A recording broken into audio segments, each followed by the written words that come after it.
Բարև ձեզ, մենք ուղիղ եթերում ենք, մեզ կարող եք հետևել Հայլի ակումբի եւ Անժելա Թովմասյան YouTube-յան էջերով, իմ հյուրն է հոգեբան Կարինե Նալչաջյանը, բարև ձեզ Տիկին Նալչաջյան, բարև ձեզ, շնորհակալ եմ հրավերն ընդունելու համար, եւ այսպես երեք մենք տեսանք, թե ինչ տեղի ունեցավ Նոր-Նորքի թաղապետարանում,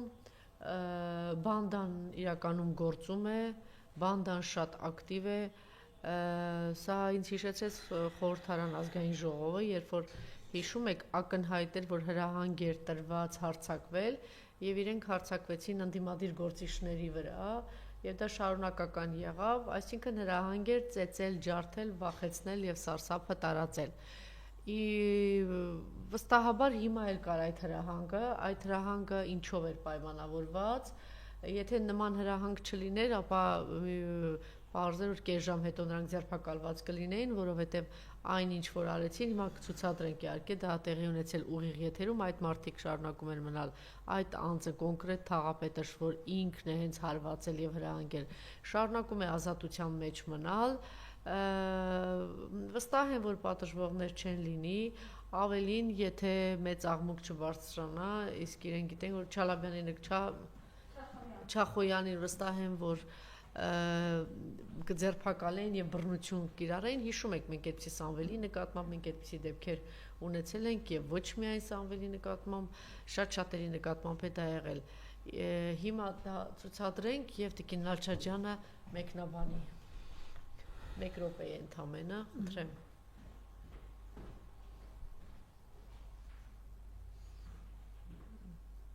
Իրենց կուսակիցը ավականո անդամները հիմա բնակիչներն ականատես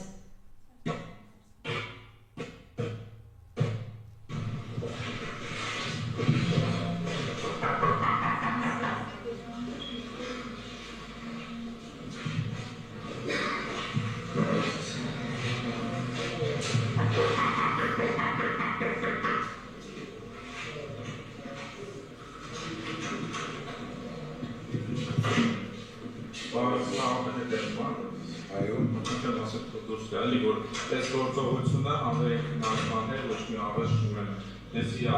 ասելու բան ունեմ, եկել եմ դեմքին ասեմ, որից հետո առհասարակ տեղի ունեցածը չխառնենք հանրային քննարկման մեկը մյուսի ոչ մի անձնական խնդիր չեն քննարկում, հանրային քննարկումը խնդրում եմ դարիչ մտեք մնացածը ոչ չի գա։ Դարիչը զգա։ Ինչի՞ համար։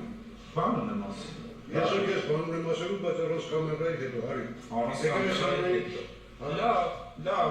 հետո Եվոնը փորձում ես վիրավորես մարդոց, պատասխան դասրա։ Ես շենքի բանում դայակից վիրավոր է։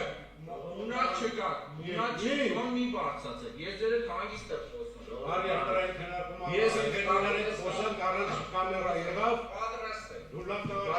Լավ տղեն դու չես։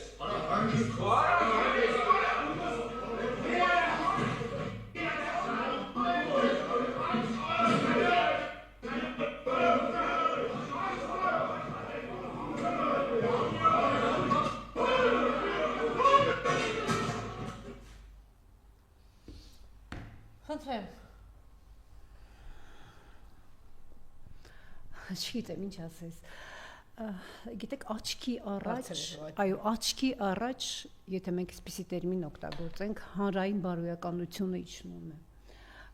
Չի որ մանրամասնորեն երբ նայում ես այս երկխոսությունը սկզբից, հարցերը կարելի էր ավելի այսպես կուլտուրական ձևով լուծել։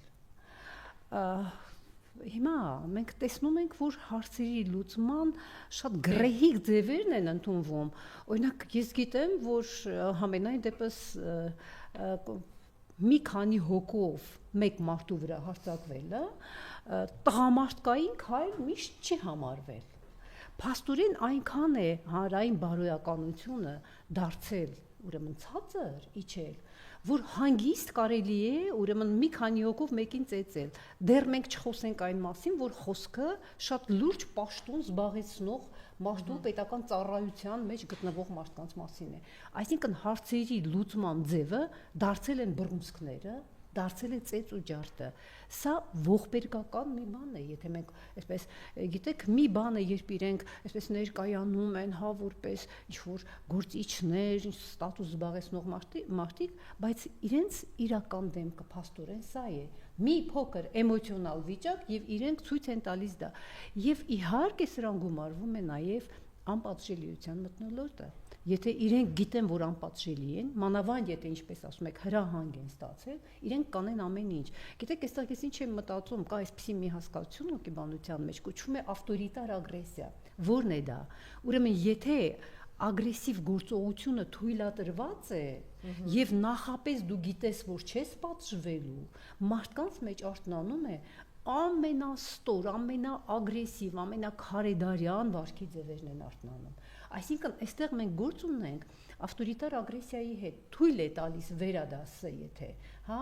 ղեկավարությունը թույլ է տալիս, ասում է գնացեք, ինչ ուզում եք արեք, մարդու մեջ կան այդպիսի ուժեր, հա, շատ այսպես բացասական, ուրեմն ավերիչ ու քայքայող այսպես ուժեր կան, որոնք կարող են արտնանալ իմիջայլոց ցեղասպանությունների հոգեբանական մեխանիզմը նույնպես դա է, հա, երբ ասենք պետությունը հայոց մեծ եղեռնի ժամանակ, հա, թուրքական պետությունը թույլ է տվել իր ժողովրդին, որովհետև շատ դեպքերում հենց թուրք ժողովրդի ձեռքերով է տեղի ունեցել այն ինչ տեղի է ունեցել։ Եթե դու թույլ ես տալիս, ասում ես գնացեք, սպանեք, ջարդեք, փշրեք, ունեցվածքները յուրացրեք, չեք պատժվելու։ Մարդը ընդունակ է շատ բաների, որտեղ հարց է առաջանում, լավ, որտեղից այսքան ագրեսիա, իրենց արժև կակնած է երիտասարդ հայ տղամարդ, որ եկել է ինչ-որ մի հատ հարց բարձրացնելու։ Ակնհայտ է դառնում, որ դա կամ հրանգավորված էր, կամ թույլատրել, իրեն գիտեին, որ դա թույլատրել է եւ անպատժելի է։ Տեսեք, այնտեղ օրինակ կային մարդիկ, ովքեր բաժանում էին այնուամենայնիվ, չէ՞, մենք դա էլ եկեք նկատենք, բոլորը չէ, բայց նաեւ պետք է տեսնել ինչ այսպես ջանասիրությամբ, ինչ եռանդով, կարծես ինչ որ մեկին դուր գալու համար, հա, իրար հերթ չտալով, սա էլ կար, բայց բարեբախտաբար կային նաեւ մարդիկ, ովքեր բաժանում էին, թույլ չէին տալիս։ Այսինքն ես այո, սրա մեջ ես ավտորիտար ագրեսիայի տարրեր եմ տեսնում, այսինքն իրենք գիտեն, որ չեն պատժվելու, բայց ես դեռ շատ կասկածում եմ պատժվելու են, թե չեն պատժվելու, որովհետև իրենց հրամայողները իրենք հավերժական չեն։ Այս տեսակետից ես այսպես կբացատրեի, շատ են կիչել, ոնց կարելի է հա պետական պաշտոնյան բռունցքներով հարցեր ուղիղ եթերում կամ դրանց տղա ես, տղա չես, փողոցային կատեգորիաների խոսակցություն է դա։ Սա նշանակում է, որ մեր վիճակը լավ չէ, բարոյական վիճակը, եւ դա գիտեք ինչից է գալիս։ Գիտեք, այսպիսի մի բան կա, առհասարակ հասարակությունը, ժողովուրդը իր համար հոգեբանության, այսպես ասած, վարքի, պահվածքի նույնացման հոգեբանական օբյեկտ ենթագիտակցորեն ընտրում է ինչ-որ ստատուս զբաղեցնող մարդկանց, իշխանություններին, հա, շատ կարևոր են այն դեմքերը, այն կերպարները, տիպաժները, որոնց ձեռքին պետության կառավարման լծակներն են գտնվում։ Իրենց կերպարով, իրենք թելադրում են ինչպիսին լինի ժողովուրդը։ Սա շատ կարևոր բան է, մանավանդ երիտասարդության համար, հա, այս տեսակետից իրենք նայում են նույնացման օբյեկտը, եւ եթե իրենց կերպարները, ուրեմն դրական կերպարներ են, արժեքներ կրող մարդկանց կերպարներ են, հասարակության հոգեբանական, բարոյահոգեբանական զարգացումը այդ ճանապարհով կգնա։ Իսկ եթե խաժամուժ է այնտեղ, իր այդպիսի ուրեմն վարքով, այն խոսվածքով, այն պահվածքով, այն արժեքներով, այսպես ասած, որոնք իրենք առաջնորդվում են, դա կարող է լինել վարակիչ եւ մեկ էլ մենք մի օր կտեսնենք, որ ժողովրդի ուրեմն կերպարը փոխվել է։ Ես այստեղ եթե թույլ տաք, ես ուզում եմ խոսել նաև մի կարևոր բանի մասին, գուցե մի քիչ հատ ակադեմիական հնչի իմ խոսքը, բայց բոլոր դեպքերում պետք է երևույթների խորքերը հասկանալ։ Տեսեք, էվոլյուցիան առհասարակ, այդ թվում նաև էթնոգենետիկ process-ները, ազգերի ծնունդը, զարգացումը, մահը, դրանք ենթարկվում են էվոլյուցիայի օրենքներին։ Իսկ էվոլյուցիայի օրենքներից ամենակարևորներից մեկը դա մուտացիայի օրենքն է։ Այսինքն տեսեք, փոխվում են հանգամանքները, փոխվում է իրադրությունը։ ուրեմն ասենք տվյալ դեպքում մարդկային հասարակության մասին մարդու մեջ փոփոխություններ են տեղի ունենում, որպիսի հարմարվի նոր պայմաններին։ Նրանք, ովքեր չեն հարմարվում, մահանում են, դուրս են գալիս, մնում են հարմարվողները։ Հիմա այս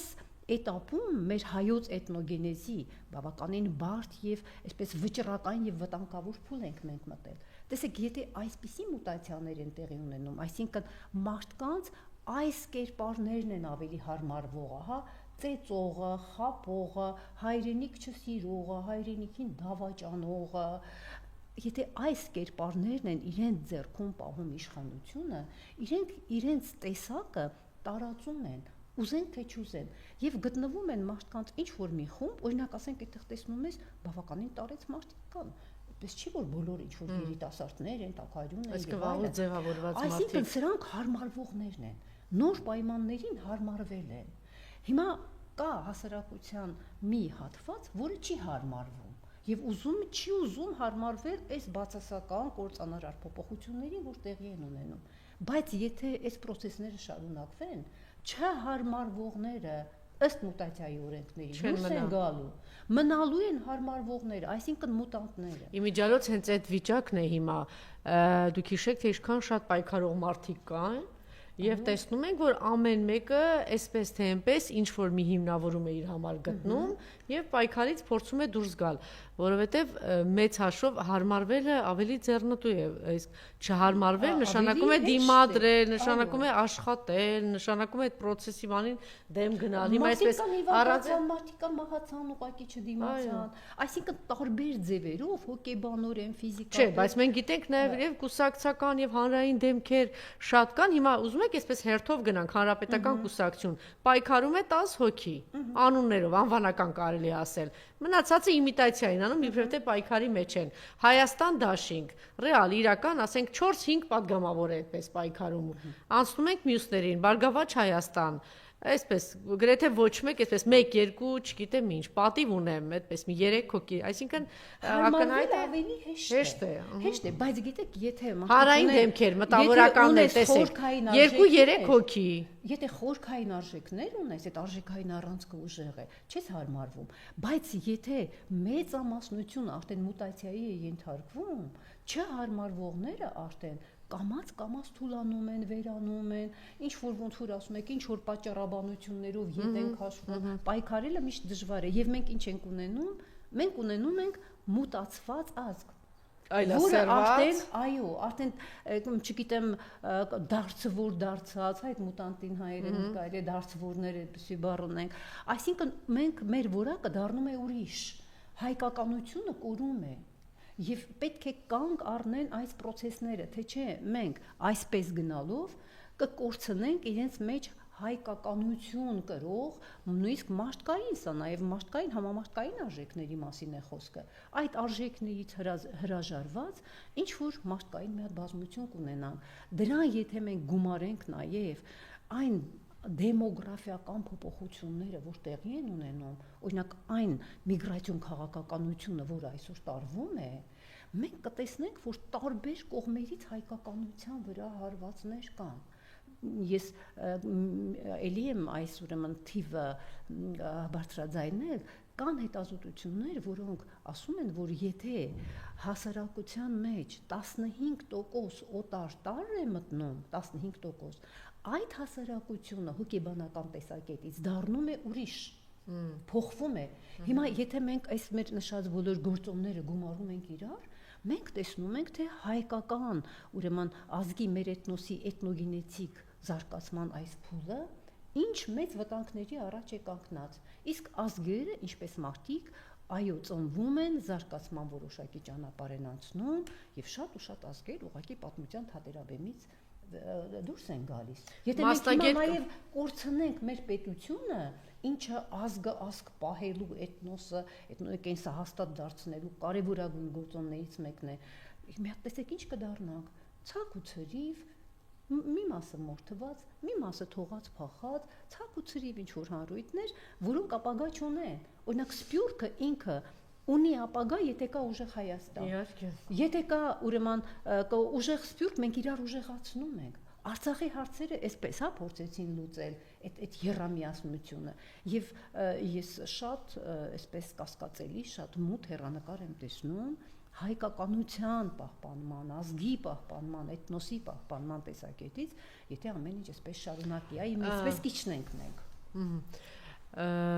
Տեսեք, ասում ենք հասարակությունը, հանրությունը փորձում է նմանվել այն մարդկանց, որ հիմա, ասենք, ղեկավարում են, իշխանության են եւ այլն եւ այլն։ Ընդ որում դա շատ արագ է տեղի ունենում, բայց այդ process-ը կարծեմ շատ ավելի դանդաղ եւ շատ ավելի դժվար։ Հիմա այս թափթփուկները շարունակում են մնալ իշխանության, իրենք բոլորը եկան, այդ իրենց փողոցային, թափթփված փնթի այդ տեսքով չսափրված եւ տեսեք որ մեր երիտասարդությունը հասուն մարդիկ ինչ արագ սկսեցին նմանվել, ուղղակի չսափրվել, այդպես թափթփված փնթի այդ տեսքով։ Ի վերջո դա սափրվելը բան, դա որոշակի աշխատանք է, որոշակի պատասխանատվություն է, որոշակի ինքնագնահատական է, դիմացինիդ նկատմամբ, հանրության նկատմամբ վերաբերմունք է։ Հիմա իբրև թե այդ իրենց առաջնորդը Նիկոլը սափրվեց, բայց այդ փնթի շերտը շարունակում է այդպես մնալ, չսափրված, որ շարունակում են այդպես։ Ինչու՞։ Որովհետև փոխվեց։ Ես այսպես կբացատրեմ, որովհետև արդեն մուտացիայի ենթարկվեց։ Հիմա նայում ես երիտասարդների, այդպես մոջահեդների նման երիտասարդների առնվազն 40-50%-ը չսափրված, այդպես փնթի բան տեսքով։ Բայց տեսեք, այս տեսակետից ես բավականին լավատես եմ։ Եթե մեզ հաջողվի վարկյան առաջ, որովհետև ժամանակը շատ բան է փոխում։ Հիմա process-ները շատ արագ են։ Մենք չգիտենք 1-2 օրից 1 շաբաթից ինչ process-ներ են տեղի ունենալու ոչ միայն մեզանում, այլև ընդհանրապես տարածաշրջանում եւ աշխարհում։ Ինչքան երկար մնան, այդքան ավելի խեղումը խորանալու է եւ հետո ապակինումն ավելի դժվար է լինելու։ Այսինքն, եթե մեզ հաջողի իրենց վռնդել եւ իրենց հետ կապված այդ ասոցիատիվան նմանակով բոլոր բաները ամոթ կլինի եւ իրենց հետ միասին կմաքրվի եւ կգնա։ Ես ձեզ մեկ ուրիշ օրինաչափության մասին էլ ասեմ։ Գիտեք, եթե անհատական մարդու հոգեկան աշխարհում են խեղումներ տեղի ունենում, դա շատ ավելի դժվար, երկարատև պրոցեդուրաներ պահանջող աշխատանք է, որպեսզի հաջողությամբ հասնես, քան հասարակության այդ լայնամասշտաբ խեղումները։ Հասարակության լայնամասշտաբ խեղումները շատ ավելի արագ կարելի է շտկել։ Իհարկե, եթե արժեքային համակարգ արդեն կոտրել են, սերունդ են ձևավորել եւ այլն, դա ավելի երկարատև աշխատանք կպահանջի, բայց ահա այս նմանակումները, վարքի այսպիսի ձևերը եւ այլն, իրենք շատ արագ կշտկվեն, հասարակական նևրոտիզացիան շատ ավելի արագ շտկվի։ Ինքը Նիկոլը դարձավ այդպիսի կերպարում պետք էր նմանակել։ Իհարկե։ Այսինքն այս չսափրված փնթի վիճակը, գիտեք, ես շատ լավ հիշում եմ, երբ սրանք այդ իրենց դագաղային հեղափոխության ամբողջ այդ էքստազի մեջ էին, ես շատ լավ հիշում եմ, ուրեմն կարծեմ Արմավիրի մարզում էր, թե որտեղ էր ցույցին տալիս, որ ժողովուրդը այդպես տղաները ողջևորված են եւ այլն, այնտեղ ուրեմն մարդիկ կային, մի երիտասարդ կար, սկսել էր Նիկոլավարի խոսել, հա, այսպես մտածում էին, իսկ ես էլ կարող եմ։ Նույն բանը Սփյուռքի ինչ որ մեր համայնքներից մեկում այնտեղ էլ էին, չէ՞, ոգևորված այդ պահերին, էլի գտնվում էին ինչ որ տղաներ, որ սկսում էին Նիկոլի նման այսպես խոսել, հոգեբանական օրինաչափությունները գործում են։ Հիմա գիտեք ինչ, մի քիչ ավելի փոխվել է, մի քիչ չէ որ բավականին ես փոփոխություն տեսնում եմ արդեն այս զզվանքի դա որ արդեն ամոթ է, խայտարակություն է իրենց նման լինելը։ Կա, արդեն դա իրենց մասնակից տեսնում են ցեղասպանության, երկիրը հանձնելու 13000 զոհերի մասնակից տեսնում են թե ոչ։ Դեռ մենք այդտեղ չենք։ Նիկոլի հետևից գնացողները դա տեսնում են թե ոչ։ Ինչ որ չափով այդտեղ մենք դեռ չենք հասել, որպիսի այդ մասնակիցները հասկանան, որ իրենք թեկուզ չուզենալով, թեկուզ չհասկանալով ներքաշված են եղել շատ դատապարտելի հա ինչ որ գործունեության մեջ, դեռևս այդ դրան մենք չենք հասել, որովհետև գիտեք մարդը միշտ ինքնապաշտպանվում է։ Մարդը միշտ ասում է, դե ոնց որ բոլորը այդպես էլ ես։ Դե նես բաներ էր ասում։ Գիտեք, իսկապես եկեք աշտար լինելու համար, եթե դու մի հատ նորից մենք լսենք, թե ինչեր էին խոսում սրանք հաշտակից, այն ինչ խոստումներ էին տալիս, այն ինչ արժեքային դիրքերից էին հանդես գալիս, խաբվելը հեշտ է եղել ամենասկզբում բանտում խապվելը հեշտ է եղել, բայց գիտեք, անհեթեթություններ բոլորն են դուրս տալիս, սա տեր բոլորը, կարևորը թե շատ խոստումներ շատերն են տալիս, բայց ով էր տալիս, դա չէին մտածում, ովքեր են, փաստորեն չէին հետագից չունեցող փողոցից եկած թափթփուկներ, կամած սկսեց տրամաբանությունը մարդկանց գործել, այսօր, չգիտեմ, բոլորս մենք կարող ենք ասել, որ հանրային տրամադրությունները էապես փոխված են, բայց այնպես որ դուք եք ասում, որ ունենան այդ մեղքի զգացումը, դա դեռ չկա եւ ժամանակի ընթացքում կհասնի երևի դրան էլ։ Եթե ունենան ավելի ակտիվ կլինեն, բան կլինեն, թե ավելի շատ կփակվեն։ Նույն չգիտեմ, տեսեք հիմա գուցե մի քիչ դաժան բան եմ ասում, ծնողների, զոհվածների, հաշմանդամների, ծնողների կամ այդ երիտասարդների 90%-ը գնացել է, չէ Նիկոլի հետևից։ Ասենք իրենք եթե այդ պատասխանատվությունը ներքիվան ունենան, որ իրենք էլ ունեն մեղավորության, բան դա կփոխի, եթե դա խորքային գիտակցեն, կփոխի ավելի շատ պայքարի դուրս կգան, թե ավելի շատ կփակվեն, որպես հոգեբան, ինչ կանեն։ Ուրեմն գիտեք ինչ սա դժվար է ասել, շատ անհատականացված է, ես ինձ դա էի ուզում, շատ անհատականացված է։ Գիտեք, եթե մարդու մտածողությունը ավելի ընդլայնված է, ավելի այսպես համակարգային է մտածողությունը, մենակ իր անձը չի, իր ընտանիքը չի, ինքը կարող է արդեն համակարգային մտածողությամբ ասել, ախր այս ամեն ինչը որ արեցին, ես անկախ ինձնից ներկաշված էի սրա մեջ, ես մեղքի բաժին ունեմ, բայց մեղքի զգացումը ամենածանր ապրումներից մեկն է, որ մարդը ունենում է։ Ինքը շատ բարոյական ապրում է դա, շատ բարոյական ապրում է։ Այսինքն բարձր բարոյական բան ունենաս, որ հասկանաս, որ դու մեղավոր ես եւ ունես մեղքի զգացում։ Օրինակ ինչու ենք մենք սրանց մասին ասում, որ անբարոյական են, որովհետեւ այսքան արյուն, ավերածություն եւ այլն, ոչ մեղքի զգացում ունեն, ոչ խեղճի խայտ ունեն, ոչ ամոթի զգացում ունեն, սրանք բարոյական ապրումներ են։ Հիմա տեսեք մարդը, որպեսի այդ խորությամբ մեղքի զգացում ունենա, դա տապալում է մարդու հոգեկան աշխարհը, ծանր մեղքի զգացումը։ Դուք պատկերացրեք մարդը մտածի, որ ես իմ զավակի մահվան մեջ մաս եմ կազմում, դա դուք պատկերացնում եք ոնց է մարդուն ջարդելու ու փշրելու։ Բայց մարդ հարարածը իրավունք ունի սխալվելու, հիմա ասենք ինքը տինտունի, որ սխալվել է ինքը։ Այդպիսի սխալ, որ իր զավակի մահվան մեջ նաև ինքը մասնակից է։ Գիտեք, նույնիսկ ես կողմ եմ զուտ մարդկային անհատական իմաստով։ Այս աստիճանի պետք չէ, որ հասնեն բոլորը։ Պետք չի, որտեղ մենք կունենանք մեղքի բերի տակ կքած հոգեպես ջարդ ու փշուր եղած մարդիկ, բայց ավելի համակարգային մտածողության ձևավորումը շատ կարևոր է, որ դու հասկանաս, որ այսպես չպիտի այն, որ ասում են, կողդ առաջ տանելով, ինչ էր ասում մեկը, մի քանի օր առաջ նայի մեր ռեպորտաժներից մեկը, Նիկոլը այսպեսին է, բայց ինքը մերն է։ Ես իրան էլի ընտրելու եմ։ Հասկանում եք, այս մտածողությունը արդեն, սա կործանարար մտածողություն է։ Տեսեք, բայց հիմա այդ նույն մարդիկ, ովքեր մասնակցություն են ունեցել, որ Նիկոլը գա, սա թույլ հոգեբանական բան ունեցող մարդկանց կամ չգիտեմ պատասխանատվությունից խուսափող ինքը այդպես ինչպես միասին քննարկում ենք գալիս ենք դրան որ չի ընդունում որ ինքը ունի իր մեղքի բաժին եթե դու ընդունես ուրեմն ավելի շատ կպայքարես դրա դեմ չէ այդպես է իրենք արդարացում էին գտնում ասում էին որովհետև նախկինները չգիտեմ ես ինչ դրա համար գնացել եմ Նիկոլի հետևից իհարկե ինքը սուտ է ասում հիմնականում իրենց չկայացած անհաջող, աբիժնիկ, բան դրանից է չար, դրանից էր նաև բխում։ Իհարկե կար նաև այնտեղ անարդարության պահը, բայց կարծում եմ շատ փոքր տոկոս էր կազմում այդ անարդարության պահը, որովհետև դու չես կարող մեկին համարես սրիկա իբրև թե ճանապարհես, բերես մի այլանդակության, մի փողոցային այլանդակության։ Այստեղ որտեղ արդարության բանը եթե դու ունենաս մի քիչ գիտակցում, այդպիսի ընտրություն չէիր կատարի։ Հիմա տեսեք մյուս ծայրահեղության մեջ իրանք ուրիշի վրա, դա էլ են, այն որ իրենք բերել են, հիմա ուրիշի վրա են ուզում բարթել։ Իհարկե Իշխանության գլուխ կանգնած մարդիկ ամենամեծ պատասխանատուներն են, որ թույլ տվեցին Նիկոլը գա։ Իհարկե, սա այդ օրվա իշխող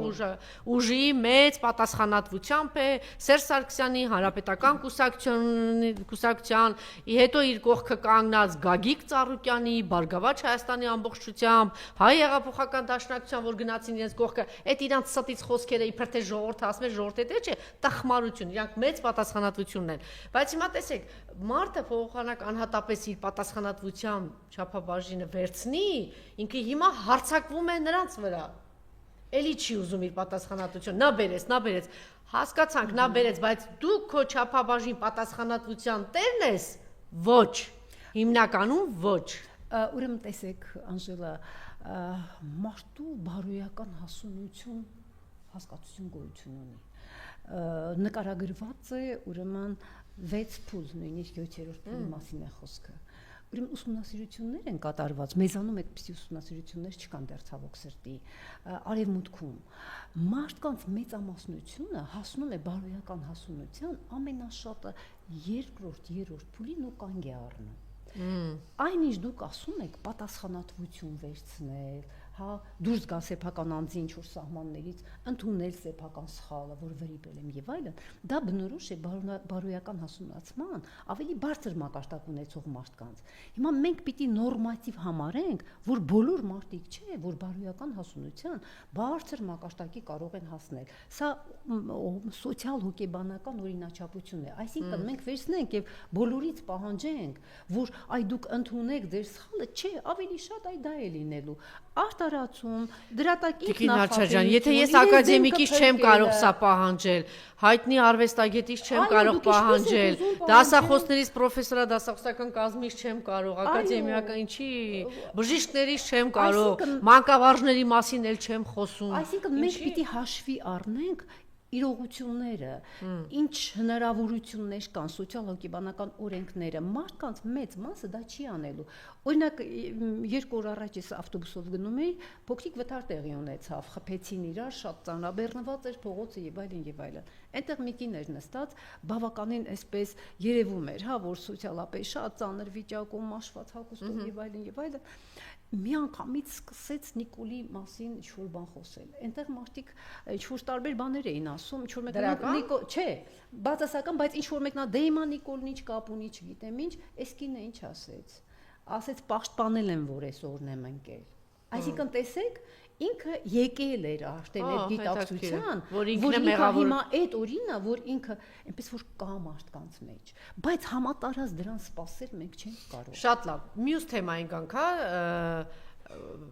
վերջերս մամուլում գրվեց, որ մի քանի օր առաջ Աննա Հակոբյանը եղել է Եռաբլուրում 8 ժամի եւ այնտեղ ծնողներ իրեն անպատվել են եւ ինքը ասել է դեռ կտեսնեք, սպառնացել է։ Դուք ձեր խոսքի սկզբում որ խոսեցիք, ասացիք այսօրվա իշխանությունը իր վերջին զենքերն է բանեցնում եւ փորձում է վախի մթնոլորտ ստեղծել։ Սա էլ է դրա ցուցիչ եւ իրենց մոտ հաջողում է, թե ոչ, եւ կարծում եմ, որ Անան ցանկացել է, որ դա տարածվի, որ տեսեք, իմիջիալոց իրենք օրինակ ունեն, այն ծնողներից մեկը Գայանե ազգանունը չեմ հիշում, որ ձերբակալեցին քրեական գործ, հիշում եք։ Այսինքն այս առաջին Գալեյանը հիմա տնային կալանքի մեջ է, այնպես չի, որ իրանք ուղակի խոսում են, իրանք այդպես ծնողների նկատմամբ այո, գործում են։ Հիմա սա էլ է վախի մթնոլորտի մեջ պայելու, ինչ է սա։ Ես կարծում եմ այո։ Տեսեք, վախը առհասարակ մարդու ամենահնամենի, ամենաարխայիկ ապրումներից մեկն է։ Ցանկացած մարդու մեջ խորքային այդ վախի ռեակցիան կա եւ այդ վախը պաշտպանական նշանակություն ունի, հա, ինչ որ չափով օգտակար է վախի զգացումը։ Քեզ պաշտպանում է, չվախենաս, Աստված գիտե ինչ փորձանքների մեջ ասես կարող ես ընկնել։ Հիմա վախը կարող է մարդկանց զսպել։ Վախը կարող է մարդկանց լռեցնել։ Հիմա սրանք, գիտեք, այն ժպիտները, այն որ այն խաբեությունը, գնալ զոհվածների ընտանիք, երեխաներին գրկել, իբր թե կամ խորհուրդներ տալ զոհվածներին, որ հերիք է սկակ, ես այդպեսի կարծում եմ, որ ֆեյք չէր, այդպեսի մի տեսագրություն էլ աչքովս ընկավ վերջերս, որ ինչ-որ մայրերի հետ է խոսում զոհվածների եւ ասում է դե հերիք է սկակ, ինչ-որ կոնկրետ բաների մասին մտածեք, այո, կոնկրետ բաների օրինակ մի հատ պարզ բան ՀԴՄ ուզեք դուք պատկերացնում եք այդպիսի ուրեմն ես տեսել եմ այդպիսի մի վիդեո կարծում եմ որ ֆեյք չէ հա մի սկացեք եւ այլն ինչ է դա նշանակում այսինքն գիտեք ինչ տեսեք սա մի տեսակ ծաղր եմ ես տեսնում սրա տակ ծաղր եմ տեսնում հիմա իրենք արդեն չեն կարող այդ խապկանքը առաջացնել իրենց արածները այնքան տեսանելի են որ իրենց մնում է այդ արխայիկ ապրումների վրա աշխատել, մի հատ վախեցնել։ Այ գնում ես Երևանի փողոցներով, մեկ էլ տեսնում ես տարբեր անկյուններում ոստիկանների կուտակումներ են։ Այնտեղ ֆանտա են խմում, չգիտեմ, ես են անում, այսինքն ոստիկանը ինչ է, այո, մանավանդ վերջին տարիներին ոստիկանի կերպարի մեջ ոչ թե քեզ պաշտպանողի, մահակով հարվածող։ Այլ ընդհակառակը մահակով հարվածող է, այսինքն սպառնացողի մահակները ձեռքեր։ Իրենք սրանով են, այո, վախի մթնոլորտը իրենց հիմա ձեռնտու է։ Միակ բանը, որ կարող են իրենք խապել այսօր, դա խաղաղության խապկանքն է, որը նույնպես մեծագույն ստորություն է, երբ խաղաղություն ես ասում, բայց մարդկանց տանում ես բայց բերել ես 4 պատերազմ, բերել ես ցեղասպանություն եւ դեռ ուրեմն աշխատում է իր խաղաղությանը, թե արդեն մարդիկ 4 պատերազմ տեսած ժողովուրդը որ Նիկոլը բերել է 4 պատերազմ, գիտեք ինչ որ չափով աշխատում են, որտեվ սրանք շատ խորքային ապրումներ են։ Մաշտը սիրում է։ Ընդ որում օրինակ հիմնավորված երկրորդ նախագահն էլ խոսեց, ասեց ինքը Նիկոլը հրահրել է, որ Ադրբեջանն ու Թուրքիան հարձակվեն Հայաստանի Արցախի վրա, ինքն է հրահրել եւ հիմնավորեց եւ Տավուշի դեպքերը, տեսեք, Տավուշի դեպքերից հետո այդ 3 օրյա այդ բանը որ տեղի ունեցավ 72 ինչ որ բան շքանշաններ է տվել, չգիտեմ ինչեր, այսիմ քանի հոգու հերոսի կոչումներ, հետո սիրելի ժողովուրդ իրա ձեռքով այդ պաշտպանական գոտին ավիրել է Տավուշի։ Այո։ Ինքը որ այդպես իբրև թե Նիկոլը հերոսացրեց, տեսեք պաշտպանված է, ինքը ավիրեց, հիմա չկա, ասենք կարող է կես ժամվա մեջ Նիկոլը դարպասները բացել է, ուղակի մտնել եւ Տավուշը ամբողջությամբ բանը վերցնեն։ Դե էլ ինչ է պետք որ է ժողովուրդը հասկանա։ Կամ Արցախը Ադրբեջան է, Արցախը Հայաստանն է եւ շատ կարեւոր հասկացություն մարդկանց։ Բայց եղել են մարդիկ, նախկին նախագահներ, 3 նախագահներ, որոնք իրական խաղաղություն են բերել։ Դա տեսել է հերրու անցյալում չի, ինչի ժողովուրդը դա չի հասկանում։ Տեսել է, չէ, ինքը ապրել է։ Խաղաղ անվտանգ որ չի արդեն հասկանում է, բայց բոլոր դեպքերում, երբ դու ասում ես խաղաղություն եմ ուզում, դա դրական ռեակցիա է արտնացնում։ Օրինակ, ասենք, չգիտեմ, նոր տարի էր, հա, վերջերս ինչ որ առիթներով մարդիկ իրար որ շնորհավորում են եւ այլն, ասում են մենակ խաղաղություն լինի, մենակ խաղաղություն լինի։ Օրինակ, մեկը ես ասում եմ, որ եթե այսպես շարունակվի, չի լինելու։ Դուք մենակ խաղաղություն ասելով, այն որ ասում են շաքար ասելով, բերանը չի քաղցրանում, չէ՞։ Մենակ ասելով խաղաղություն, դա դեռ չի նշանակում որ լինելու է այդ խաղաղությունը։ Այստեղ կարող ենք ասել, որ մենք խայտարակ թույլ, չէ, դա արդեն մասսայական չի։ Արդեն մասսայական չի, որովհետև մարդիկ դա էլ են սկսել հասկանալ։ Այդ խայծը սկզբնական շրջանում էլի կուլ տվեցին մարդիկ, հա, խաղաղություն, այսքան այժմ տեսնելուց հետո պատերազմ, ավերածություններ եւ այլն, խաղաղություն, բայց արդեն մարդիկ հասկանում են եւ ընդ որում ես ես ասեմ հասկանում եմ որ այս ուժը Նիկոլը 4 պատերազմ է բերել, արդեն գիտակցում են դա։ Տարբեր ուժեր, երբ դա ուրեմն արդեն մեկնաբանում են, բացատրում են, մարդկանց միտքը բացվում է։ Այսօր ես գտնում եմ, Տիկին Նալչաջան 4 տարի պատերազմից անցել է, գիտակցությունը բացվում է։ Տիկին Նալչաջան 4 տարի անցել է, նոր է մեր խոսույթում մտել, որ Նիկոլը բերել է 4 պատերազմ։ Հարցս ուզում եմ շարունակել։ Սա չի նշանակում, որ մեր հրապարակում եղած ընդդիմադիր ուժերը աշխատում են անհետևողական, ոչ այսպես ամբողջական, որ իրականում շատ թույլ են, շատ մակերեսային են աշխատում։ Սա վերաբերվում է բոլորին եւ հանրապետական կուսակցությանը եւ Հայաստան դաշինքին եւ հայեղափոխական դաշնակցությանը պատիվ ունեմ եւ բարգավաճ, չգիտեմ, ելում անունը տամ։ Ովքեր որ կա, սա չի նշանակում, որ շատ վատ է աշխատում մեր ընդդիմությունը եւ չեն կարողանում բազային հիմնարար աշխատանք տանել։ Ուրեմն ես նախ ուզում եմ չհեշտացնել ընդդիմության աշխատանքը, որովհետև այնպիսի ծանր իրավիճակներ են, որ այսօր լինել ընդդիմություն, գործողություններ կազմակերպել եւ այլն, դա հեշտ չի։ Ես ուզում եմ գնահատել նաեւ մարդկան ջանքերը, որոնք մեր աչքի առաջ եղել են, բայց միևնույն ժամանակ Մեկին աջակցել, եկեք ես սիրում եմ ամեն ինչ օրինակներով։ Երկրորդ նախագահը, հիմա շուտով խոսելու է երրորդ նախագահ, ես գիտեմ, որ նույն բանն է լինելու։ Այսպես ասած թափթփուկներ, ինչ որ Արման Բաբաջանյաններ, երեք ես խոսեցի։ Ասում են մարդը խոսել է, պատերազմ բերողը, երկրորդ նախագահի ժամանակ մենք ունեցել ենք ամենախաղաղ ժամանակահատվածը, պատերազմ թույլ չեն տվել, ամենապաշտպանված, ամենաքիչ զոհեր եղել է երկրորդ նախագահի ժամանակ։ Երկրորդ նախագահը ունի, չէ՞ թիմ, կարծեմ։ Ունի թիմ, ոնց որ թե թիմ ունի։ Ռոբերտ Քոչարյանը ունի, չեն առա թիմ։ Ունի ոնց որ թե թիմ։ Եվ համագործակցում է հայ հեղափոխական դաշնակցության հետ։ այլանդակ խոսույթ է գնում այս քանի օրը երկրորդ նախագահի հետ ասա հիմնավորված, դուք գիտեք ինքը ինչքան բազային, շրջահայաց, համոզեցուցիչ, չէ, Արման Բաբաջան Շոպասաֆյանը դեմքերը բոլորը խոսում են, որևէ հակադարձում Ռոբերտ Քոչարյանի թիմի կողմից, եթե թիմ ունեք, պարոն նախագահ, Իսկ թվում է չունեք։ Ռոբերտ Քոչարյանի կողմից հայ հեղափոխական դաշնակցության եւ կներեք էլի, ասենք պարտադիր չի որ ես այդ թիմից եմ, ես հայ մարդ եմ եւ գիտեմ, չէ ինչ ա եղել։ Կլինի հանրապետականի մասամբ երեք բանա խոսեց, Հերիկ ինչ էր։ Հերիկ Դանելյանն ինչ որ արձագանքեց այդ թեմային։ Չկա։ Եվ խոսույթում պտտվում է այն, դեռ շարունակվում է պտտել, այս մարդիկ ինչ եք ուզում։ Ուզում եք նորից գան պատերազմ, պարզ բան եմ ասում։ Չգիտեն աշխատել եւ ժողովրդին բացատրել, ասել։ Ինձ էլ է շատ անգամ թվում, որ բացահայտ ճշմարտությունն է, չէ, այս մարդը եղել է ամենաուժեղ նախագահը, խաղաղությամբ, պետք է գնան խնդրեն, աղաչեն, որ գա նորից խաղաղություն, իրական եւ ստորացնի, Ալիևին հաստատի, չկա այդ աշխատանքը ընդդիմության կողմից չկա, բացակայում է։ Տեսեք, ես միտքը շարունակեմ։ Ես շեշտը դրեցի, որ այսօր հեշտ չի ընդդիմություն լինելը եւ այն ինչ դրական արվել է գնահատենք, բայց ես ինչ եմ նկատում, ընդդիմության մեջ մտածողությունը գերակշռում է խմպակային մտածողությունը։ Այսա մեր այսօրվա ընդդիմության արդեն այդ տիրույթը երբ մենք նայում ենք, ամենամեծ խնդիրներից մեկն է խմպակային մտածողություն, ես իմ կուսակցությունը, ես իմ կուսակցությունը, ես իմ կուսակցությունն էլ չկա, Երանի դա լիներ, օրինակ այդպեսին էլ Գագիկ Ծառուկյանի մի մազին մի բան ասեին, փոթորիկ կլիներ, 4 պատգամավոր բաներ, փոթորիկ կանեին, մազը, Գագիկ Ծառուկյանի։ Եկեք մենք տեսնենք, որ մեր դժբախտություններից մեկը, Սերժ Սարգսյանի մոտ կա, եթե Սերժ Սարգսյանին մի բան ասեն, հանրապետականի հետ ակտիվը մի հատ չգիտեմ ինչ կանի, բայց ասենք երկրի հետ կապված ինչ որ մի բան մի քիչ ավելի պասիվ կլինի։ Թիմը,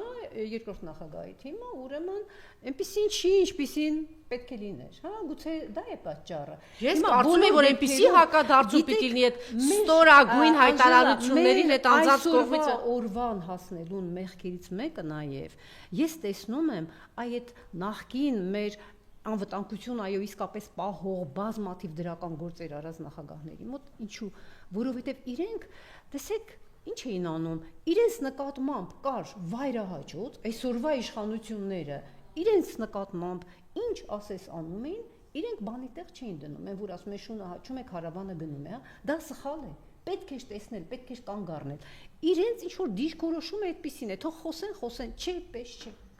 Այդպես չի կարելի։ Հիմա էլ այդ գիտակցումը չունեն, հիմա էլ չկա դա։ Ես ասենք ինչի՞ եմ այս բան, սա այսպես այսպես բան ընդունում, որովհետև ես հասկացա, որ այսքան տարի եթե մենք չենք արձագանքել, դա ինձ համար գուցե, չգիտեմ, շատ կարևոր չէ այս անձի հետ կապված, բայց դրա հետևանքով մենք երկիրը գնաց, որովհետև քո առաջնորդներին իրենք պղծեցին Եվ ժողովրդի մեջ այդ քարացած դիրքորոշումները այո չի խախտվում, չի անում ինքը տեսնում է որ այսօր ինչ վիճակ է, իրենք ինձ լավ կարող են նկարագրել թե ինչ վիճակ է, բայց բոլոր դեպքերում իրենց մեջ այդ քարացած մտածողությունը շարունակում է մնալ, ինչու, որովհետև սրանք նախնական իրենց աշխատանքը այդ շատ բազային, հիմնարար, այո, այսինքն ինչ որ Ռոբերտ Քոչարյան կից ինչ որ մի բան եւ այսօր եթե իրենք հիշում են Ռոբերտ Քոչարյանի անունը,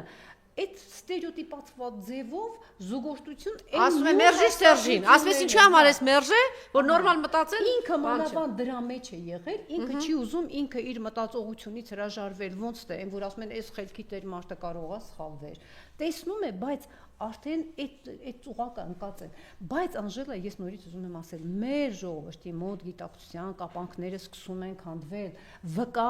այն ընտրությունները, որոնք առանց աշխատանքի դա չի քանդվելու Տիկին Ալչանջան, համապատասխան համարժեք աշխատանք չկա, առանց աշխատանք չի լինելու դա։ Ուրեմն տեսեք հակաքարոզչության մասին ես ինքս արդեն տարիներ շարունակ խոսում եմ, հակաքարոզչությունը չի կատարվում մեղմ ասած այն մակարդակի վրա, ինչ մակարդակով կատարվել եւ ինչ որ չափով շարունակում է կատարվել այսօր։ Գրագետ մեր ինչ ասեմ, մեզ տապալող, մեզ ոչնչացնող պետությունը, ազգը, հայկականությունը ոչնչացնող այդ քարոզչությանը, որի ուրեմն կոորդինատորները խելացի կազմակերպված դրսում էին եւ թելադրում էին սրանց, նույն որակի հակաքարոզչություն չի եղել։ Օրինակ տեսեք, Նիկոլը գնում է Էստոնիա, այնտեղ մենք տեսնում ենք ում հետ է ինքը հանդիպել։ Արդեն շատ բաց է, թե ում հետ է հանդիպել։ Հա, հանդիպում է ուրեմն Անգլիայի հակահետախուզության պետի հետ, այդ հայտնի, եւ նաեւ Թուրքիայի։ Ուրեմն տեսեք ինչ կամպանիայով են մեր նկատմամբ իրենք գործել։ Իսկ մենք ինչ ենք արել, մենք մեր հանրությանը տեղ հասցրել ենք, ինչ է տեղը, ոչ։ Վատ ենք աշխատել։ Չի արվում այդ աշխատանքը, չկա։ Վատ աշխատել ենք, վատ էլ աշխատում ենք։ Չի ընկալվում, Անժելա։ Նույն երկրորդ նախագահի, նույն երրորդ նախագահի թիմերում, գիտեք, մարդիկ այո, իրենք մտածում են, որ իրենք գիտեն, ոչ դուք չգիտեք, օրինակ քարոզչությունը, որ տարվեց, այդ որ կարծրացել մնացել է ձեր նկատմամբ դիրքորոշումները, դա լավ գրագետ հոգեբանորեն արտարացված քարոզչության հետևանք է, այն որ ասում են սեպը սեպով կարելի է դուրս հանել։ Պետք է համապատասխան էլի շատ գրագետ հակաքարոզչական գործունեություն, ինչը շատ նրբերանգներ է իր մեջ պարունակում։ Չգիտեմ, մարդիկ թվում են, որ այո, կան լավ քաղաքական գործիչներ, կան նվիրյալներ, հա, այսպես, որ ամեն ինչ արդյունքով են չէ դատում։ Արդյունքով դատեք, տեսեք, մարդիկ ինչ ձեռքբերումներ են ունեցել նախկինները եւ միջև հիմա հանրությանը դա չեն կարողացել հասցնել։ Երազի մեջ մենք անգամ չէինք կարող տեսնել, որ մեր պետության ավերածությունը կարելի այս աստիճանի հասցնել, այն էլ տեսնում ես չոր տգետների, մտավոր հետամնացության հետ աղերսներ ունեցող ինչ-որ մարդիկ են, որոնք սակայն շատ լավ ընտրված են, որպես բարոյականություն չունեցող, ուրեմն հրահանգներ կատարողներ եւ անում են այնինչ անում են, դեռ անում են, պետք է կանգ առնել, երբեք ուշ չէ ճիշտ հակաքարոզչությամբ զբաղվել։ Տեսեք, իրենց անամոթությունը մարդը երկիրանձն է տարբերելա 4 պատերազմ էս ավերացություն, ինքը հանգիստ նստած 45 լրատվամիջոցներով խաղաղություն են բերում։ Ես եմ արել, ես սա եմ արել, ուսից շարունակում այդ ամեն ինչը անել։ Մարդը խաղաղություն ա բերել, խոսում ա, չկա մեր խոսույթում այդ թեման։ Ուր է այդ սատկած թիմը, չգիտես, ուր են այդ սատկած լրատվամիջոցները։ Չկա այդ թեման, ընդհակառակ իրանց այդ շներին ասում են մի հատ էլ հարցակվեք, նորից ասեք, այնտեղ քնած ա Ռոբերտ Քոչարյանի թիմը։ Արդեն իրենք պատասխանատուներ են նշանակում իրենց ապագա արյունահեղության, ապագա պատերազմի համար։ Արդեն պատասխանատուները ասում է արյան բաղնիկներ։ Այո, պատասխանատուները կան, ժողովուրդն է պատասխանատու, ժողովուրդն է մեզ ընտրել, հա, ժողովուրդն է պատասխանատու։ Այլ քաղաքական ուժեր, որոնք ասում են, որ պետք է պայքարել, հա, չի կարելի հանձնել, չի կարելի այդքան տրվել եւ նվաստանալ թշնամու առաջ, այ ասում են իրենք են մեղավոր։ Ասեցին, չէ, մի խելոք որ մնաք, բանա, ով էր ասողը, կարծեմ Ալենն էր, հա, ասում էր, եթե խելոք մնաք, պատերազմ չի լինի կամ էս չի լինի, այն չի լինի։ Այսինքն տեսեք, իրենք ինչ են անում, իրենք պայքարի մեջ գտնվող մարդկանց, պայքարի ջիղ ունեցող մարդկանց արդեն նշանակում են ապագա այրունահեղության մեղավորներ։ Պատասխանատվությունը արդեն իսկ իրենց վրայից գցում են։ Սա շատ կարևոր քայլ է, որ իրենք անում են։ Եվ դա ինչ որ չափով դեռ ընկալվում է կամ կընկալվի։ Հիմա օրինակ ինչ են ասում են, այ որ այս բանը չլիներ, որ ասենք Արցախյան շարժումը չլիներ, էս չէր լինի, որ էս չլիներ, մարդիկ այդպիսի պրիմիտիվ կապեր են գտնում։ Էլ չեն հասկանում, որ սա Թուրքիայի պետական լրջագույն քաղաքականությունն է, իրենք գտել են իրենց խամաճիկներին, ինչ ձևի ուզում են խաղացնել։ Եթե ձեր ամենահայտնի արվեստագետը կանգնում ասում է, ես դրանով չեմ զբաղվում, ջանիկս, ես չգիտեմ ինչ է կատարում, ով ասեց են ջրկիրը կամ են գյուղացին պիտի այդ ամեն ինչը գիտակցի։ Ինքը աֆյորա, ինքը գիտակցում է, ինքը բոլորիցս լավ է գիտակցում, մեզ ինչ է սպառնում, բայց ինքը այսպես պատեհապաշտ է, կոնֆորմիստ է, դրա մասին չի խոսում եւ չի ասում։ Հիմա ինչ պատրաստ է մուտացիայի ենթարկվել։ Ինքը ուրեմն իսկական իմաստով մտավորական չի, որովհետև մտավորականը իր ազգի, իր էթնոսի, իր մշակույթի խորքային կրողը պիտի լինի եւ եթե ինչ-որ բան սպառնա այդ ամենին, առաջինը ինքը պիտի ինքնամոռաց կերպով հայտնվի առաջնագծում։ Տեսեք, երկու հարցեր, մենք արդեն ժամանակ չունենք, Աննա Հակոբյանի ակտիվությունը, այսպես տեսակետ կա, որ փորձում են, նախ որ ամեն ինչ կառավարում է Աննա Հակոբյանը, ըստ էության Նիկոլին էլ է կառավարում եւ երկիրը։ Համաձայն եք դրա հետ թե ոչ եւ հնարավոր է Նիկոլից հետո այլ կերպար, ասենք, օրինակ Հայկ Նահապետյանն ասում էր, որ Մեծ Բրիտանիան, քանի որ Թուրքիայի Մեծ Բրիտանիայի խավորությամբ է այս ամեն ինչը լինում, իսկ իրենց ծրագրում դեռ 150 տարի առաջ կար, որ պիտի հայերն ու Հայաստանը չլինեն, Թուրքիան է այստեղ գերիշխող, իրենց հաջորդ կերպարը Աննան է, աշխատող կերպար է, թե չաշխատող կերպար է։ Ուրեմն տեսեք, ես չեմ բացառում այդպիսի զարգացումները, որովհետև այո, այդ նույն անգլիաների, անգլո-սաքսոնական թուրքական ուժերի համար իհարկե դա շատ լավ է, եթե Նիկոլից այսպես արդեն մարդիկ զզվում են ու ատում են, բայց գիտեք, Աննայի կերպարը այնքան աղերսված է Նիկոլի կերպարի հետ, որ մեզ համար իրենք նույնն են, բայց ես չեմ բացառում, որ ինչ որ հանգամանքներում այդպիսի հայեր դրսից կարող են լինել։ Որպես մասնագետ եմ ասում, հնարավոր է իրենց կհաջողի այդ կերպարի վրա, թե ոչ։ Ես կարծում եմ, որ եթե նույնիսկ փորձեր լինեն, դա չի հաջողի, որովհետև այսօր ժողովուրդը, գիտեք, հայ կնոջ կերպարի նկատմամբ բոլոր դեպքերում սպասումները այլ են, եւ նույնիսկ այն մարդիկ, ովքեր մինչեւ վերջերս Նիկոլին դեռ ընդունում են ինչ որ չափով, կնոջ կերպարի վրա խաչ էին քաշում, որ այդպես չի կարելի, այսպեսին է։ Բայց տեսեք, ես ինչու չեմ բացառում դրսից այդպիսի թելադրանքները, օրինակ ինձ համար շատ հետաքրքիր էր, ամսի 23-ն էր, հաջորդ օրը Եղեռնի ուրեմն հիշատակման, ուրեմն մեր ամենասրբազան օրերից մեկը, Եղեռնը դեռ հենց այսօր շարունակվում է, Բաքվի բանտերում տառապում են, կտանքների են ենթարկվում լավագույն հայերը, եւ ինչի մասին էր այդ օրը կառավարության նիստի, ուրեմն այդ ամբողջ ինչի մասին էին խոսում, կանանց վատ հայ կնոջ վատ վիճակի համար տվայտում էին, հա, թե, չգիտեմ, արգելում են աշխատել, բռնության են ենթարկվում, թույլ է վիճակը եւ ուրեմն Նիկոլը կանանց իրավունքների այսպես պաշտպանի, որ կանայք ավելի այսպես լավ հատկանիշներ ունեն եւ այլն, կանանց ուժերը, ներուժերը, իր բառերով չեմ ասում, բայց ամենայն դեպս բովանդակությունը դա էր։ Այսինքն մենք նայում ենք, տեսնում ենք խեղված մի բան կարծես թե, հա, այսօր ինչի մասին պիտի խոսի հայոց կառավարությունը, ինչ հարցեր պիտի դնի քննարկման եւ ինչի մասին է խոսում։ Ինձ թվում է, այս գիծը տանելով եւ ես տեսնում եմ Նիկոլի ուրեմն վերջին ժամանակների ելույթների մեջ կանանց ինչ որ դերի բարձրացման, Ալենն էլ է ասել միջանոց, Ալեն Սիմոնյանը գրել է, նրանք չգիտեն, որ հայ ժողովրդի մեջ կինը, մայրը, ընտանիքը, տարիքը, ձեռնափայտը առանձին հարգանքի գիծ են բոլոր նորմալ մարդկանց համար, իհարկե այստեղ նաեւ մատներով հայոյան գվող իր մոր նկարն է տարածված եւ նաեւ 3 Վահագն Ալեքսանյանի մայրն է հարձակվել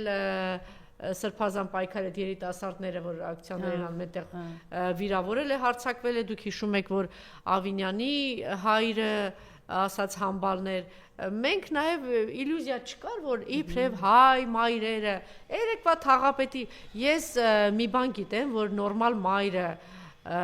կամ հայրը, չգիտեմ, ծնողը, որ երեխա է դա սիրակում, օրինակ կարծում եմ նորմալ մարդն ասում է, եթե մեկը քո վրա հարձակվեց, պետք է քեզ կարողանաս տղայես պաշտպանես։ Եթե անգամ երկուսը հարձակվեցին, տղայես փորձիր պաշտպանել։ Ներողություն, եթե արդեն 3-ը 4-ը մեկի վրա, ուրեմն այն մյուս կողմը շակալ է ծնել։ Այսինքն երեկվա է թաղապետարանում հարձակվողների ծնողները շակալներ են ծնել, որտեվ եթե իրենքը չի դաստիարակել, որ 10 հոգով մեկի վրա չի կարելի, չէ, այդպես է։ Հիմա այսօրվա այս ծնողները իրականում այդպիսին են, մենք տեսնում ենք, որ այս խմբակայի սա առաջին դեպքը չի, չէ, որ խմբով ոհմակի նման հարձակվում են, մենք քանի այդպիսի դեպք հիշում եք, քանի 30 ոստիկան մի պատգամավորի հարձակվել եւ ինչ էին անում եւ այդպիսի բազմաթիվ օրինակներ, որտեւ եթե տղա ես կարող ես քեզ գնա մենակ արա։ Տեսեք, Անժելա, շարունակելով կանանց մասին, ես կարծում եմ, որ այս ամեն ինչ, որ իրենք խոսում են, կնոջ դերի բարձրացում, չգիտեմ ինչ որ ձևով նախապատրաստում են, հա, ուզում են նախապատրաստել, բայց չի հաջողելու։ Ինչ վերաբերում է մայրերին, արժեքների անկման պայմաններում, այո, մենք երբեմն այնպիսի մայրական կերպարներ ենք տեսնում, որ ամաչում ես, որ ուրեմն ընդհանրապես մայրական այդպիսի կերպար կա եւ մասնավորապես որ հայ մոր կերպար այդպեսին կարող է լինել։ Հիմա տեսեք, որ դուք ասում եք, ինչ որ մամաները սկսել են ակտիվանալ, հա, այս տղաների։ Պապաները, մամաները, այս ոնց որ թե լավորից չի։ Անպայման, գիտեք ինչ մամաները երբ են սկսում ակտիվանալ եւ իրենց բալիկներին այսպես փորձում պաշտպանել, երբ որ բալիկների մոտ ինչ որ վտանգված բան են, հա, տեսնում։ Հիմա մինչև իրենք շատ ուրեմն ուրախ էին, հա, որտեղից որտեղ իրենք չէին նել մտածի, որ իրենց ասենք ծույլիկ, վատ սովորող, ինչ որ խուլիգանական արարքներ կատարած, հա, բոլոր ծնողները շատ լավ ճանաչում են իրենց երեխան։ Կարող են ասենք բան անել, թաքցնել, չասել, բայց լավ գիտեն իրենց։ Իրենք, այո, շատ ուրախ են, որ տես, այ սրանից մենք սպասում ենք, որ Պողոս Պետրոս դուրս չի գալու, մեկ էլ տես ասենք ազգային ժողովի պատգամավոր։ Ոչ ավել, ոչ պակաս փողոցից։ Հա, իրենք կարող են մտածեն, այ մարդ երևի ինքը ավելի ճիշտ էր, քան թե ես, որ ուզում է իրեն դաստիարակել, տալ եւ այլն։ Այսինքն մամաներն ու պապաները գոհ էին։ Հիմա մամաներն ու պապաները հենց որ տեսնում են, որ չէ, ոնց որ սրանց այս քաժնազարների աթոռները սկսել են ճոճվել, ինչ որ մի բան այն չի, իրենք արդեն իրեն ծնողական մայրական բնազդն է արթնացել եւ սկսում են վտանգը զգում են։ Վտանգի զգացողությամբ եմ ես բացատրում, բայց ես չեմ կարող ձեզ հետ համաձայնել, որ այսպես համատարած հայր-մայրերը, չգիտես ինչ ակալներ են ծնել։ Չէ, սրանք այն մայրերի զավակներն են, որոնք ընդհանրապես հիմա եմ ես ասում, ինչքան տեսանելի է, որ եթե 20 հոգին մեկի վրա գնում է, վերջացավ, որ իրենց երեխաներին ասել են գործ չունես, այդ քեզ չի վերաբերում, հա, եթե ինչ-որ մի հատ անարտարություն է եղել, դու ինչ գործ ունես, ոչինչ, հարմարվի, հա, այն հայկական մի հատ բան կա, չէ, ասում է փալանը էշի ինչ ով ես փալան, չէ, այսպեսի, այդ տեսեք, սա մաքուր կոնֆորմիստական, շատ ստորացնող այսպիսի բաներ կան։ Հիմա այ կոնֆորմիզմ դեպի գնում են այ երեկվա այդ բոլոր միասին այդ ծեծողները։ Իրենք գնում են կոնֆորմիզմից ելնելով, որովհետև իրենց մայրերը ես չեմ ուզում ասել շակալներ, տանը դաստիարակել են կոնֆորմիստներ, իսկ կոնֆորմիստը ավելի այսպես ինչ ասեմ հանգիստ կյանքով ապրող մարդ է։ Իդեպ Տիկին Նալշաջան նաև ասում են, ես կարծում եմ այս ինչ որ փոփոխություն եղավ, իբրև թե հանուն արդարության, մեր ժողովրդի արդարության կողմից սուտ սխալ բաներ են կար, այո, դուրս էին եկի երևի 5%-ը հանուն արդարության, ինձ հետաքրքիր է, այդ 5%-ը հիմա ինչ է մտածում, որ այս ժամանակ ասում էին, այս ինչը թիկնազոր ունի գնում ջարդում է, էս ունի, այ հիմա տեսնում ես շակալների մի խումբ 10 հոգով հարձակվել են մեկի վրա, ինչ են մտածում։ Տեսնում են այնտեղ մեկը իրանց համբալ է։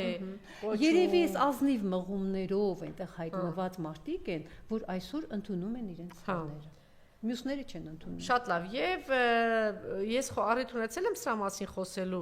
Սա ուղղակի ցուցիչ է, այսպես օրինակ է Սուրեն Պապիկյանի կինը, Սուրեն Պապիկյանը, որ պատասխանատու է բանակի համար, այսօր քիչ առաջ դա ենք ասում, ավիրված ամենապաշտպանված Տավուշի մեր սահմանները, տեսակ թե ինչ արեց, այն կացա այդ այրվածները ոնց է նառա, այն քանի հոգի էին։ Նառա 15, հա, մոխրացած զինվորներ 15 խաղաղ պայմաններում ձեր Նիկոլն ու ձեր Սուրեն Պապիկյանի ժամանակաշրջանում երբևէ այսքան զոհ չենք ունեցել բանակում եւ ընդհանրապես մի քանի օր առաջ նորից խաղաղ պայմաններում ունենում ենք զոհ Եվ այդ օրերին այդ տիկինը այսպես իր բալիկի իրենց այդ շքեղ, գեղեցիկ, երջանիկ կյանքն է ցուցադրում։ Ասեմ տես, այստեղ ես երկու բանի վրա կարող եմ շեշտը դնել։ Ես անընդհատ խոսում եմ, մենք խոսում ենք բարոյական ցածր մակարդակի մասին, ուրեմն այդ կնոջ բարոյական հասունության մակարդակը համընկնում է իր ամուսնու բարոյական հասունության մակարդակի հետ։ Սա մեկ։ Երկրորդը, գիտեք, կնոջ մեջ կա մայրականություն։ Կինը ամուսնու համար նաև այո այն նաև պաշտպանի, հենարանի, հա հոգատարության սիմվոլիկա ունի։ Հիմա այստեղ ես նույն ձևով կբացատրեմ, ոնց որ մամաներն են ակտիվացել,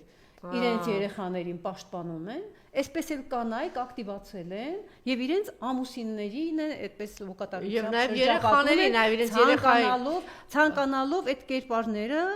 փրկել։ Օրինակ որպես սոցիոլոգ ես այս հարց ուղեցի Արմինե Ադիբեկյանին, տեսեք, մեզ շատ են մեղադրում, որ ինչու եք երեխաներից խոսում, եւ ինքը որպես մասնագետ հիմնավորեց, ասեց ճիշտ եմ անում, ինչու, որտեվ այս ամենը իրենք անում են նաեւ դրա համար, իրենց երեխաների ապագայի համար եւ իրենք կործանում են հարյուրավոր, հազարավոր երիտասարդների ապագան, հետևաբար, այո, ես կարող եմ թիրախավորել Սուրեն Պապիկյանը, կլինի Նիկոլը, կլինի Մյուսի, այո, երեխաների, համաձայն եք, որ քանի երեխա չծնվեց։ Ահա, այդ քաղքենի բանը, որ օй չի կարելի ասել երեխաներին, չգիտեմ ինչ, օй չի կարելի սա։ Ուրեմն ես էլ որպես հոգեբան կարող եմ ասել, որ երեխաներին պետք է դաստիարակել մեծացնել ճշմարտությունների Եվ ձեր օրինակով, ճշմարտությունների, այո, ազնիվ օրինակով, այո, ծնողը երեխայի համար նմանակման, հոգեբանական նույնացման մոդել է, այնպես որ եթե դուք մտածում եք, որ ձեր երեխաները ինչ որ յուրահատուկ են, որ ձեր երեխաներին ոչ մի բան չի դիպչելու, քանդվի երկիրը, ձեր ձեռքերով քանդվի երկիրը, այդ երկիրը քանդվելու է նաև ձեր երեխաների գլխին, այնպես որ այսպես պրիմիտիվ ձևով ձեր բալիկներին, ձեր ամուսիններին պաշտպան կանգնել, փորձել նրանց դեմքը փրկել, հա, գիտեք, մարդիկ բոլոր դեպքերում ամեն ինչ տեսնում են, մտածում են, հա, այդպես չի որ մտածողությունից զրկված են մարդիկ, այս ձևերը տրյուկները արդեն չեն անցնում, դրանք կարող են զայրացնել, դրանք կարող են նյարդայնացնել, բայց հեռահար ինչ որ արդյունք, էֆեկտ չեն կարող արդեն թողնել, հիմա չեն կարող արդեն։ Եվ շատ կարճ պայքարի, հիմա տեսեք իմպիչմենտի գործընթաց է սկսել, այս կողմը որ նախաձեռնել է, ասում է ինչ որ պրոցեսներ պիտի սկսել, նախաձեռնել, ինչ որ մի բան, գարունն էլ անցավ, մենք տեսնում ենք Սրբազանի խոստումները տեղ չեն հասնում, իբրև թե անցած տարի ինչ որ բան պիտի լիներ, անցած տարի մայիսի, հունիսից սպասում ենք, ամառ անցավ, աշուն անցավ, հիմա նորից գարունն անցավ արդեն, բայց այդպես չի որ հույսներս դնենք Սրբազանի վրա, հիմա Սրբազանը թող իր համար ինչ ուզում է անի, բայց ուժերը ասում են մենք սա անում ենք, որ ակտիվանան խորհրդարանական ընդդիմությունը եւ ի վերջո դուք մեկ նախնական զրույցում խոսում եք ճիշտ նկատեցիք որ ժողովրդին իրան վեր չի կենալու մի օր ասի ես սկսում եմ դա պիտի նախաձեռնել սա կարող է այդ որպես կողքի մարդ հա դա կարող է այսպես ասես խթան հանդիսանալ թե տեսեք Սրբազան շարժումը շատ հզոր ներուժ ունեցող շարժում էր շատ հուսադրող շարժում էր բայց այստեղ նույնպես իմ կարծիքով պետք էր կոորդինացնել նույն իմպիչմենտի գործընթացը, դա լավագույն պահն էր։ Պատրաստ էր առաջնորդը գնալ դրանով։ Առաջնորդը ոչ սկսել է դա այդ ծրագիրը ուներ, որից հետո թե ուղղակի այսպես գնաց։ Խնդիրը որ պետք է կոորդինացնել, պետք է կոորդինացնել։ Այսօր էլ ես տեսնում եմ նույն վիճակը։ Նստել ու սպասել, որ ժողովրդական ինչ որ մի հատ լայնամասշտաբ շարժում լինի, դուք նոր գործընթաց սկսեք։ Ընդ որում, շիրելիներս երկու անգամ ժողովուրդը ինքնաբուխ արել է եւ անտեր եք թողել, չեք կարողացել գլխին կանգնել եւ ճիշտ կազմակերպել ընդդիմություն։ Ես տեսնում եմ կան վախեր, որովհետեւ իսկ վախեր կան, որ իրենք կսկսեն ու չեն հաջողի, բայց շատ ներողություն, որքան ես գիտեմ, ես իրավաբան չեմ, բայց որքան գիտեմ, եթե նույնիսկ ձախողվում է, նույն process-ը կարելի է սկսել 6 ամիս հետո, քանի 6 ամիս է անցել։ Քանի 6 ամիս է անցել։ Նույնիսկ գիտեք ձախողումը հասկանալի կլինի, բայց դուք կողմ եք ինչ-որ process-ներ այնուամենայնիվ իրենք ասում են սա կբերի, ասում են որ մեծ հարված է հասցրել հանրությանը Սրբազան շարժումը բերելով ահռելի մեծ հիասթափություն։ Սա կլինի հերթական հիասթափությունը։ Ես չեմ կարծում, որ այդպես ծանր հիասթափություն, ոչ, մենք այդտեղ ինչ տեսանք, որ ժողովուրդը պատրաստ է հա եւ Սրբազան շարժումը իր շատ դրական դերը խաղացել է մեր կյանքում ես չեմ կարող այդտեղ միայն մինուսներ չի հաջողվել դժվար պայքար է վատ կազմակերպված է եղել այս ամեն ինչը լավ կազմակերպում է պահանջում հիմա իրենք վախենում են որ չհաջողվի իսկապես իրավական տեսակետից խնդիրներ հարցականներ շատ կան բայց ես ձեզ ուղղակի որպես հոգեբան եմ ասում որպես սոցիալ հոգեբանության օրենքները իմացող մարդ եմ ասում ժողովուրդը կհավաքվի նույնիսկ ինքնաբուխ կսկսի հավաքվել երբ որ տեսնի որ ասենք ազգային ժողովում ինչ որ process-ներ են սկսված ժողովրդի շուրթերին ինչ է վերջին ժամանակներս ճառ լսել չենք ուզում հա, այլևս հանրահավաքների չենք ուզում գնալ։ Չեք գնահատում, որտեղ մեր ժողովուրդը նաև սիրում է անտարբեր այսպես նստել եւ ամեն օր ասենք sense բանը փոխի, ասի Անժելայի մոտ գնացող են 20 հյուրերից այս մեկը լավ է խոսում, վատ է խոսում։ Մի քիչ ռիսկով խոսի, մեկ էլ Անժելա մենակ նստի խոսի, ասենք տենց 2 մետր բոյ առած հայվան տղամարդիկ կան, ասենք ասում են հիմա ինչի մի քիչ ավելի համարձակ չեք խոսում։ Մենք ունենք ավելի պասիոնար մի շերտ, որը ինքը անընդհատ բոլոր պայքարների մեջ փոխոցում է։ Այս շերտը էլի լինելու է, եթե ինչ-որ պրոցեսներ սկսվեն խորհրդարանում։ Այս ձեր ասած նստածները կոնֆորմիզմը այստեղ էլ է գործում։ Ձեր ասած նստածները, եթե այնտեղ տեսնեն process է, իրենք էլ, հա, կանջատեն իրենց ժողովուրդը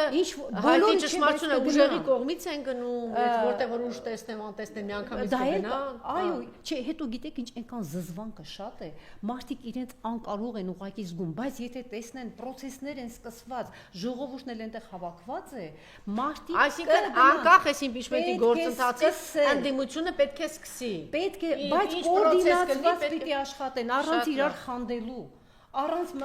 բանանելու, որ հա հո դու ով առաջինն ասեց իմպիչմենտի մասին, ով երկրորդն ասեց, իսեր ասում ենք այդ վիճակում ասենք թե մի կողմ, կարելի է իմպիչմենտ չենք ուզում, ուրիշ գործընթաց սկսել պայքարի։ Պետք է ուրեմն գործնական բաներ տեսնել, փառք ու պատիվ ձեզ, որ դուք, ես չեմ հեշտացնում, այդ մթնոլորտում ձեր հարցերը, ձեր ելույթները, ձեր քննադատությունը ամեն մարդ չի կարող, բայց այդ этаպը անցել է։ Հիմա պետք է գործնական քայլեր ձեռնարկել եւ դուք կտեսնեք, որ ժողովուրդը ձեր տիպոկին կկանգնի։ Քաղաքապետարանում դնում են մարդուն 10 հոգով այդպես հարցակվում են, բան, ինձ թվում է հիմա ընդդիմությունը մի հատ չգիտեմ ինչ կանի, սատ կածա, չկա։